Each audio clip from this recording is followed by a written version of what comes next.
ನಮಸ್ಕಾರ ಗೆಳೆಯರೇ, ನನ್ನ ಚಾನಲ್ಗೆ ತಮ್ಮೆಲ್ಲರಿಗೂ ಸ್ವಾಗತ. ಇನ್ನು ನನ್ನ ಚಾನಲ್ ಸಬ್ಸ್ಕ್ರೈಬ್ ಮಾಡಿಲ್ಲ ಅಂದ್ರೆ ಬೇಗ ಮಾಡಿಕೊಳ್ಳಿ. ಒಂಟಿ ಸಂತ್ರಸ್ತಿ. ಕಾಡಿನ ಆಳದಲ್ಲಿ ಎಲ್ಲರಿಗೂ ಅಪ್ರಾಪ್ಯವಾದ ಹಸಿರಿನ ಹಗ್ಗಿಯೊಂದರ ಮಧ್ಯದಲ್ಲಿ ಗಂಗಾ ಎಂಬ ಯುವತಿ ಒಬ್ಬಳೇ ವಾಸಿಸುತ್ತಿದ್ದಳು. ಅಜ್ಞಾತ ಕಾರಣಗಳಿಂದ ಅವಳು ಮಾನವರನ್ನು ಬಿಟ್ಟೆದುರಿಸಿತ್ತು ಮತ್ತು ಪ್ರಕೃತಿಯ ಒಡನಾಟದಲ್ಲಿ ಬದುಕತೊಡಗಿತ್ತು. ಹಣ್ಣು ಕಾಯಿ ತಿನ್ನುತ್ತಾ ಕಾಡು ಜೀವಿಗಳ ಜೊತೆ ಬದುಕುತ್ತಿರುವ ಅವಳ ಹೃದಯದಲ್ಲಿ ಒಂಟಿತನದ ಬಟ್ಟಲು ಕೂಡಿತ್ತು. ಒಂದು ದಿನ ಆಕೆಗೆ ಒಂದು ಗಂಡು ಕೋತಿ ಪರಿಚಯವಾಯಿತು. ಅದು ಚಲಾಕಿಯಾಗಿ ಹಣ್ಣು ತಂದು ಕೊಡುತ್ತಿತ್ತು, ಆಕೆಯ ಬಳಿ ಬಂದು ಹೋಗುತ್ತಿದ್ದಿತ್ತು. ಆದರೂ ಅವಳನ್ನು ನೋಡಿ ಅದು ಯಾವಾಗಲೂ ಸಂಶಯಭರಿತ ನೋಟವಿಟ್ಟುಕೊಂಡಿತ್ತು. ಆದರೆ ದಿನ ಕಳೆದಂತೆ ಅವುಗಳ ಸ್ನೇಹ ಗಾಢವಾಯಿತು. ಕೋತಿ ಆಕೆಯ ಕೈ ಹಿಡಿದುಕೊಳ್ಳಲು ಆರಂಭಿಸಿತು, ಆಕೆಯ ಜೊತೆ ಕೂತು ಹೊತ್ತ ಕಳೆಯಲು ಆರಂಭಿಸಿತು. ಪ್ರಾಣಿಗಳ ನಡುವಿನ ಆ ಅಜಾಗರೂಕ ಬಂಧವು ದಿನಕ್ಕೊಂದು ಹಸನಾಗುತ್ತಿತ್ತು. ಕಾಲ ಕಳೆದಂತೆ ಗಂಗಾ ಗರ್ಭಿಣಿಯಾಗಿದ್ದಳು.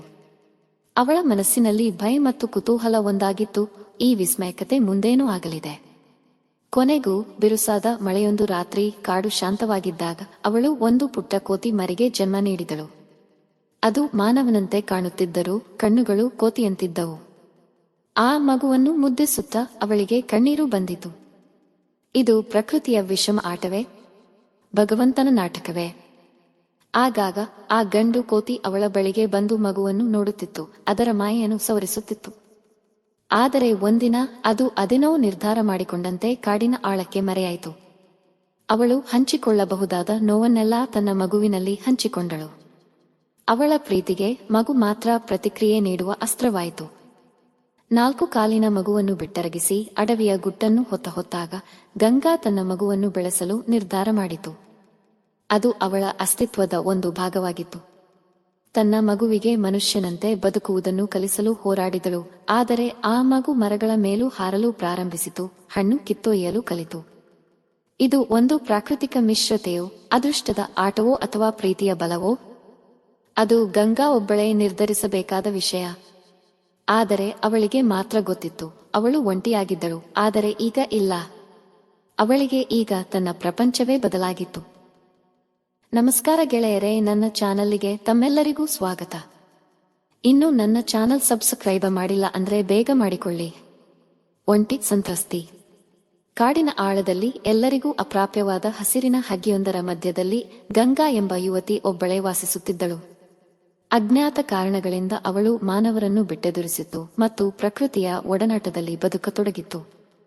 ಹಣ್ಣು ಕಾಯಿ ತಿನ್ನುತ್ತಾ ಕಾಡು ಜೀವಿಗಳ ಜೊತೆ ಬದುಕುತ್ತಿರುವ ಅವಳ ಹೃದಯದಲ್ಲಿ ಒಂಟಿತನದ ಬಟ್ಟಲು ಕೂಡಿತ್ತು. ಒಂದು ದಿನ ಆಕೆಗೆ ಒಂದು ಗಂಡು ಕೋತಿ ಪರಿಚಯವಾಯಿತು. ಅದು ಚಲಾಕಿಯಾಗಿ ಹಣ್ಣು ತಂದು ಕೊಡುತ್ತಿತ್ತು, ಆಕೆಯ ಬಳಿ ಬಂದು ಹೋಗುತ್ತಿದ್ದಿತ್ತು. ಆದರೂ ಅವಳನ್ನು ನೋಡಿ ಅದು ಯಾವಾಗಲೂ ಸಂಶಯಭರಿತ ನೋಟವಿಟ್ಟುಕೊಂಡಿತ್ತು.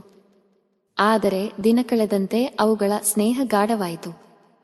ಕೋತಿ ಆಕೆಯ ಕೈ ಹಿಡಿದುಕೊಳ್ಳಲು ಆರಂಭಿಸಿತು, ಆಕೆಯ ಜೊತೆ ಕೂತು ಹೊತ್ತ ಕಳೆಯಲು ಆರಂಭಿಸಿತು. ಪ್ರಾಣಿಗಳ ನಡುವಿನ ಆ ಅಜಾಗರೂಕ ಬಂಧವು ದಿನಕ್ಕೊಂದು ಹಸನಾಗುತ್ತಿತ್ತು. ಕಾಲ ಕಳೆದಂತೆ ಗಂಗಾ ಗರ್ಭಿಣಿಯಾಗಿದ್ದಳು. ಅವಳ ಮನಸ್ಸಿನಲ್ಲಿ ಭಯ ಮತ್ತು ಕುತೂಹಲ ಒಂದಾಗಿತ್ತು, ಈ ವಿಸ್ಮಯಕತೆ ಮುಂದೇನೂ ಆಗಲಿದೆ.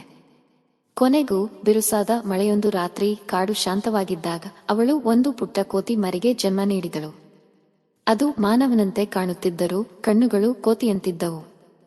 ಆ ಮಗುವನ್ನು ಮುದ್ದಿಸುತ್ತಾ ಅವಳಿಗೆ ಕಣ್ಣೀರು ಬಂದಿತು. ಇದು ಪ್ರಕೃತಿಯ ವಿಷಮ ಆಟವೇ, ಭಗವಂತನ ನಾಟಕವೇ? ಆಗಾಗ ಆ ಗಂಡು ಕೋತಿ ಅವಳ ಬಳಿಗೆ ಬಂದು ಮಗುವನ್ನು ನೋಡುತ್ತಿತ್ತು, ಅದರ ಮಾಯೆಯನ್ನು ಸವರಿಸುತ್ತಿತ್ತು.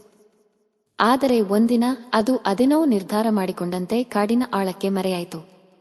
ಅವಳು ಹಂಚಿಕೊಳ್ಳಬಹುದಾದ ನೋವನ್ನೆಲ್ಲ ತನ್ನ ಮಗುವಿನಲ್ಲಿ ಹಂಚಿಕೊಂಡಳು. ಅವಳ ಪ್ರೀತಿಗೆ ಮಗು ಮಾತ್ರ ಪ್ರತಿಕ್ರಿಯೆ ನೀಡುವ ಅಸ್ತ್ರವಾಯಿತು. 4 ಕಾಲಿನ ಮಗುವನ್ನು ಬಿಟ್ಟರಗಿಸಿ ಅಡವಿಯ ಗುಟ್ಟನ್ನು ಹೊತ್ತಾಗ ಗಂಗಾ ತನ್ನ ಮಗುವನ್ನು ಬೆಳೆಸಲು ನಿರ್ಧಾರ ಮಾಡಿತು. ಅದು ಅವಳ ಅಸ್ತಿತ್ವದ ಒಂದು ಭಾಗವಾಗಿತ್ತು. ತನ್ನ ಮಗುವಿಗೆ ಮನುಷ್ಯನಂತೆ ಬದುಕುವುದನ್ನು ಕಲಿಸಲು ಹೋರಾಡಿದಳು.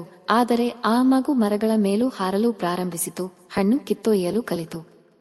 ಇದು ಒಂದು ಪ್ರಾಕೃತಿಕ ಮಿಶ್ರತೆಯೋ, ಅದೃಷ್ಟದ ಆಟವೋ ಅಥವಾ ಪ್ರೀತಿಯ ಬಲವೋ? ಅದು ಗಂಗಾ ಒಬ್ಬಳೇ ನಿರ್ಧರಿಸಬೇಕಾದ ವಿಷಯ. ಆದರೆ ಅವಳಿಗೆ ಮಾತ್ರ ಗೊತ್ತಿತ್ತು, ಅವಳು ಒಂಟಿಯಾಗಿದ್ದಳು. ಆದರೆ ಈಗ ಇಲ್ಲ. ಅವಳಿಗೆ ಈಗ ತನ್ನ ಪ್ರಪಂಚವೇ ಬದಲಾಗಿತ್ತು.